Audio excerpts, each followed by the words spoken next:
Good morning. I'm here with another update on my Quonset hut workshop build. It is cold, it's windy, but the sun is out. So I'm going to get as much work done today as I can.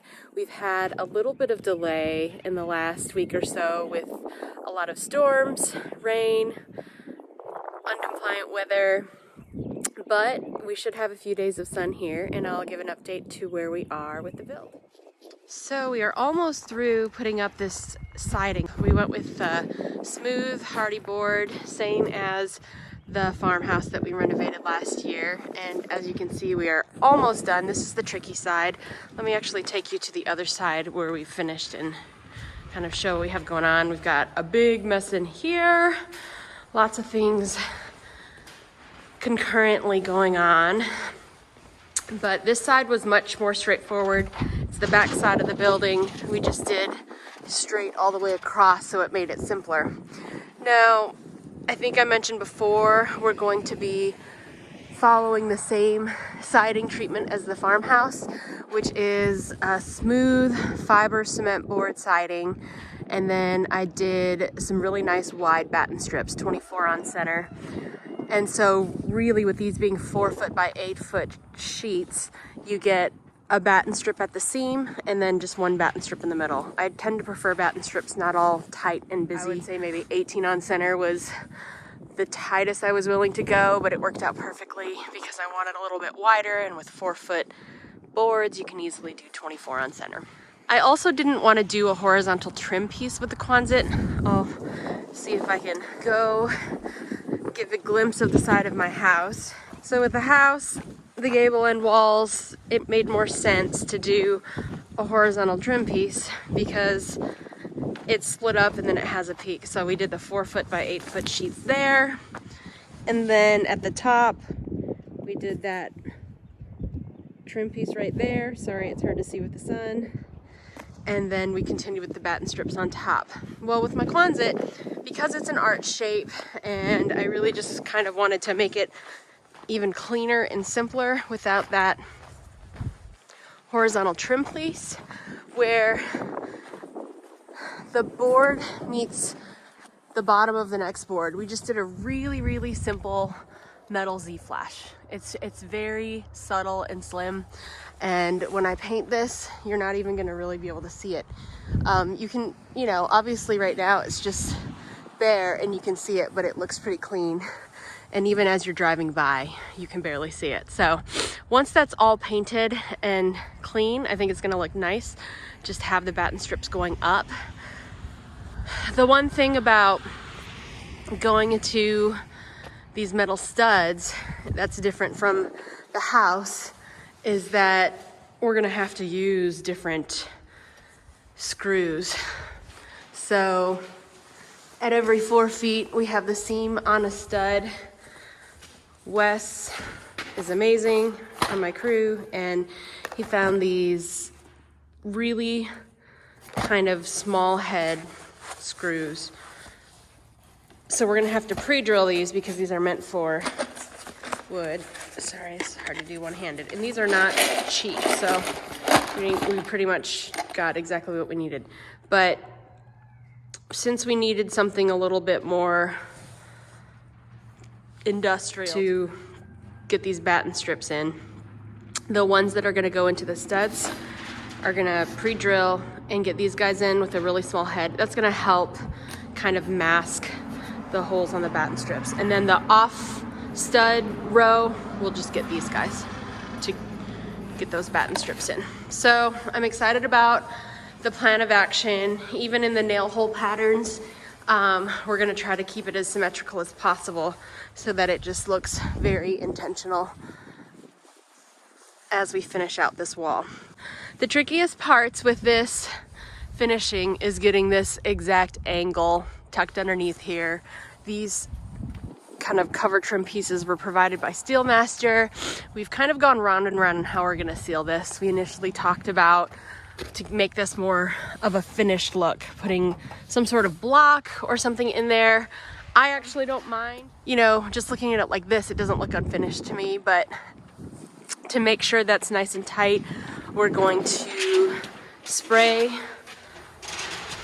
foam right into here to make sure that's nice and sealed, because we even tested trying to get a drill into here if we were to try and drill some blocks tucked underneath that lip, and it's very tight and difficult. So we're just gonna go ahead and spray on the inside for the seal, and then on the outside we're gonna tuck this backer rod. Actually, we're gonna get some thicker backer rod, but just some simple backer rod. We're gonna tuck it in there into the edge to give it more of a finish and caulk that in. So on this front side, you'll be able to see there's just a lot more detail and finishes going on because we have such a pattern where it comes in and goes around. So we really will only need the backer rod for this up to there.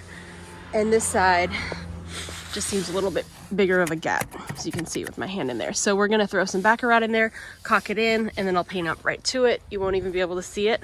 This side obviously is much more tricky to finish. We had to plan out the batten strips very methodically to make sure that as every turn it goes in and comes out and in again, it's going to kind of play with that batten strip pattern. So we found the stud that we wanted to start with, and then we marked that and built out so that it really cheats it. I think it's off by an inch or two, but you won't visually be able to really see it because you'll have a batten strip here, here, seam, middle, seam, middle, seam. And then on the corners, we just took a whole board and went on the corners. So it should be pretty straightforward and simple. This wall is just much more difficult to finish. With every turn, there's so much more labor. You've got the added complexity of these ridges going in and out. So you can see the guys did the first of those, and it's just very clean and nice. Get under here, where you have it follow the ridge of the SteelMaster building. And then this next piece is gonna have to do the same thing and then the same. So we have that Z-flash on this side as well. It's a very slim, narrow profile, and I just love how clean that looks. I know this is kind of a pain in the butt. Lap siding would have been a whole lot simpler and cheaper, but I just love the look of smooth Hardie board with wide batten strips. I am going to paint the Quonset a different color. I think it's going to be like a gray with blue doors, and this is dark gray foundation with more of a bright teal blue. And I'm going to go a little bit lighter on this. It'll have just that cohesiveness where the siding and the batten strips will be the same treatment, and then we'll supplement the color scheme. My overhead door is going to be white with one row of glass, and we're getting close. So I'm really excited. The thing that I need to do today, it's Saturday, so the crew is off today. I really need to get in here and tighten all however many thousand. I think it's like, I've lost memory of how many thousands of bolts it is. When you first erect a Quonset hut, at least in the SteelMaster instructions, when you pre-assemble the arches and raise them, as we did the first 4 when we had a bigger crew, you just do everything finger tight. You don't want to do a ton of pressure because the building is going to flex and it's going to adjust and settle. So we have everything finger tight. And then we have that middle support temporary brace structure that's coming out. Now that we have the end walls up, the framing is in, everything is solid and strong, I need to go and tighten every single one of these bolts on every single arch. And that's easier said than done because, at least on these first few arches that we pre-assembled on the ground and raised, we truly did do them finger tight. Some are even looser than finger tight. So when it rains, it's actually, I'm surprised how much it's dried up. You can see where the line of bolts there has drips of water that come perfectly down and drop. So this whole corner gets wet still as we're not finger tight.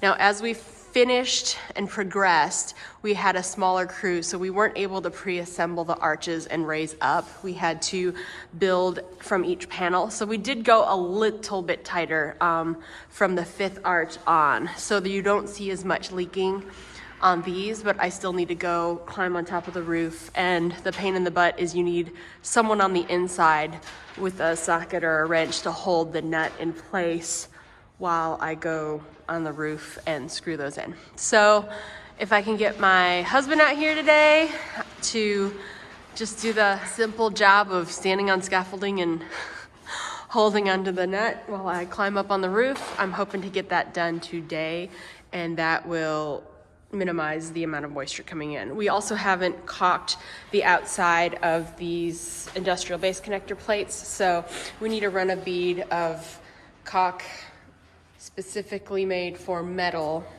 on the outside of there to help with the water that's seeping in here.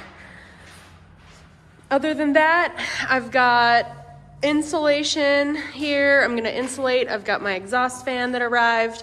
I've got to clean out the warehouse and power wash this baby. And then after that, we're gonna have rough electrical come in. I still need to do my final electrical plan. I think I have the inexpensive lights that I would like to start with because we're way over budget due to the cost of construction materials skyrocketing. So I'm gonna get all of that sketched out this week and hope to see a lot more progress on this very soon. I'm antsy to get it in here.